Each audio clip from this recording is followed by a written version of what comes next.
O texto de hoje é sobre neoliberalismo. Maravilha. Texto introdutório e preparatório para as conversas sobre taxa de juros.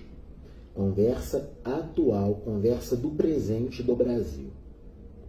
Viva a cidadania para uma democracia participativa. Sobre neoliberalismo. 3 fatos importantes aconteceram na economia internacional e não foram observados com atenção pelo regime militar que governou o Brasil de 1964 a 1984. Primeiro fato: o fim do padrão dólar-ouro, anos 1971-1973. Segundo grande fato, que na verdade são 2 grandes fatos: 2 grandes crises do petróleo, anos 1973 e 1979. Terceiro grande fato: subida abrupta e intensa dos juros nos Estados Unidos para se combater a persistente alta inflacionária na virada dos anos 1970 para o início dos anos 1980. Gestão à frente do Banco Central norte-americano do economista Paul Volcker. Memorizem este nome, Paul Volcker. Esses 3 fatos históricos, quais sejam o fim do padrão dólar-ouro, as 2 grandes crises do petróleo nos anos 70 e a gestão de Paul Volcker à frente do Banco Central norte-americano, esses 3 fatos históricos foram determinantes para a grande crise da dívida externa dos anos 1980 no Brasil, a partir da qual iniciamos nossos ciclos persistentes de políticas monetárias sucessivas de juros muito altos.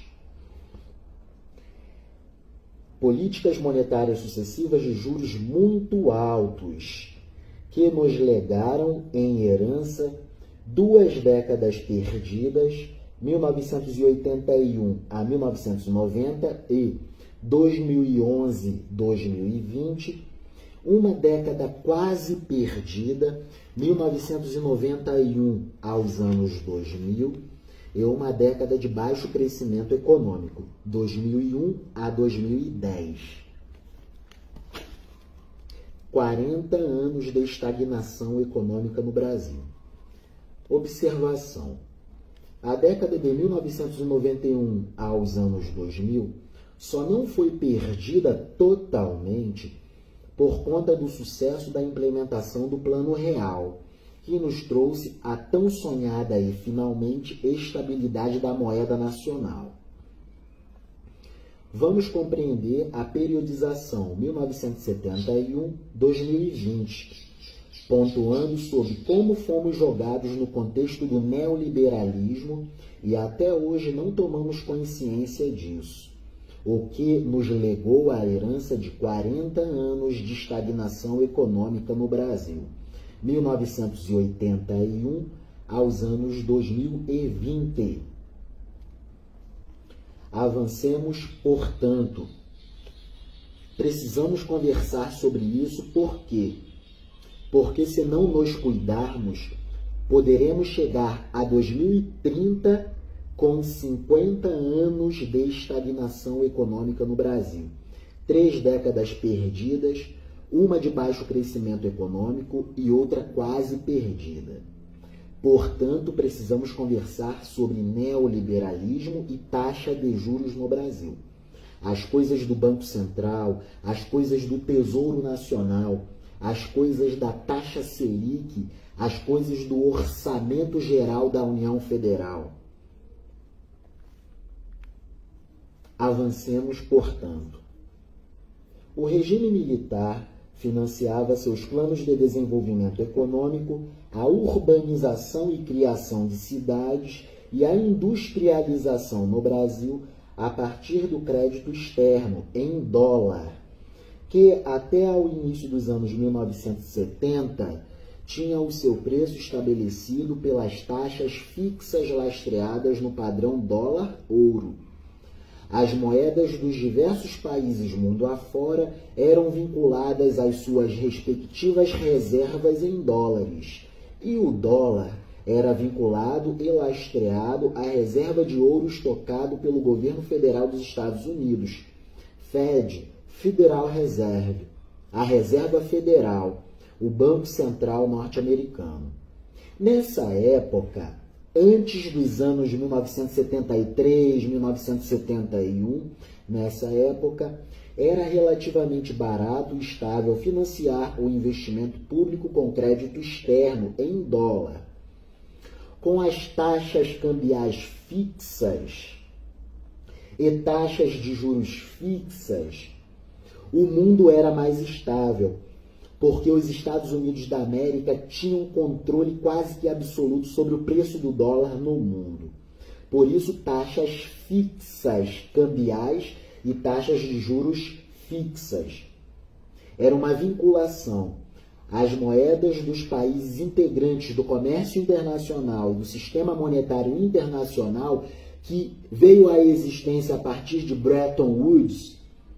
A reconfiguração do sistema monetário internacional, global, as moedas dos diversos países integrados a esse grande sistema eram vinculadas ao dólar, e o dólar era vinculado às reservas em ouro estocadas no Banco Central norte-americano. Era uma vinculação, por isso taxas cambiais fixas e taxas de juros fixas. Maravilha. Estamos falando de momentos históricos. Bretton Woods, pós-Segunda Guerra Mundial. O novo desenho e reconfiguração do sistema monetário internacional, que é a viabilização de meios de pagamentos para a existência do comércio internacional. Muito importante isso. Comércio exterior, importações e exportações. Vamos lá. Nessa época, era relativamente barato e estável financiar o investimento público com crédito externo, em dólar. Mas, como reza a sabedoria da prudência macroeconômica, não é saudável se financiar com moeda sobre a qual não se tem controle. Não é saudável se financiar com moeda sobre a qual não se tem controle. Um país só tem efetivamente soberania quando ele tem controle sobre a sua própria moeda, que é ter controle sobre a sua própria dívida. Muito importante. Como reza a sabedoria da prudência macroeconômica, não é saudável se financiar com moeda sobre a qual não se tem controle. Pobre Brasil, pobre Brasil. A caminho do fim precoce do seu crescimento milagroso e governado por um regime que não lia corretamente os acontecimentos da economia internacional. A ditadura do regime militar não leu bem o mundo e os fatos da geopolítica da época, quando dos seus 20 anos governando o Brasil. Aos fatos dos acontecimentos internacionais, 1971, 1981. Em 15 de agosto de 1971, o presidente dos Estados Unidos, Richard Nixon, decidiu acabar com a paridade do lastro dólar-ouro, decisão ratificada pelo Fundo Monetário Internacional, FMI, em 1973. Isso transformou as taxas fixas sobre o preço do dólar em taxas flutuantes. Taxas fixas significam controle quase que absoluto sobre o preço do dólar no mundo pela administração federal norte-americana. Taxas fixas cambiais e taxas de juros fixas